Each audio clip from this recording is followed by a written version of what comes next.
Iherezo rya byose riri bugufi cyane, uko ibihe birushaho kugenda bidusatira, ibintu byose byagiye bihinduka, nta na kimwe kikiri uko cyahoze. Impinduka ziriho ku buryo bugaragara, umuntu wa kera yabaga muremure ari mugari, none uyu munsi turi bagufi cyane, n'ibiro dupima ntibihwanye n'igihe tumaze ku isi. Impinduka ziriho ku buryo bugaragara, umuntu wa kera yabaga muremure ari mugari, none uyu munsi turi bagufi cyane, n'ibiro dupima ntibihwanye n'igihe tumaze ku isi.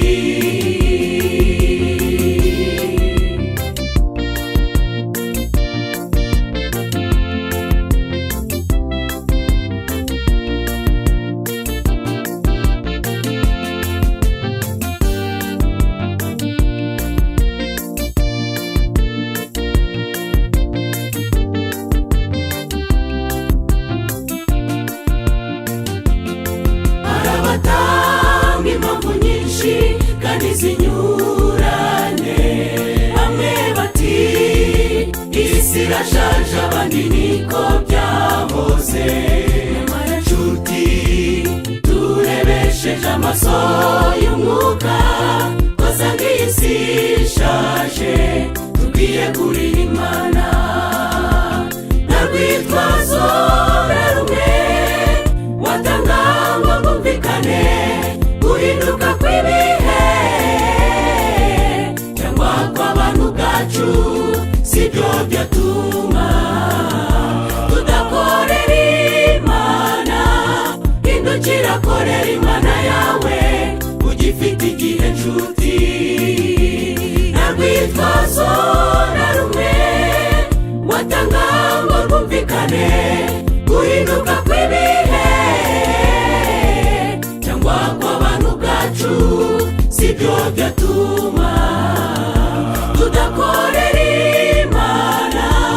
Hindukira, korera Imana yawe ugifite igihe nshuti. Nta rwitwazo na rumwe watanga ngo rwumvikane guhinduka kw'ibihe cyangwa kw'abantu bwacu, sibyo byatuma tudakorera Imana. Hindukira, korera Imana yawe ugifite igihe nshuti.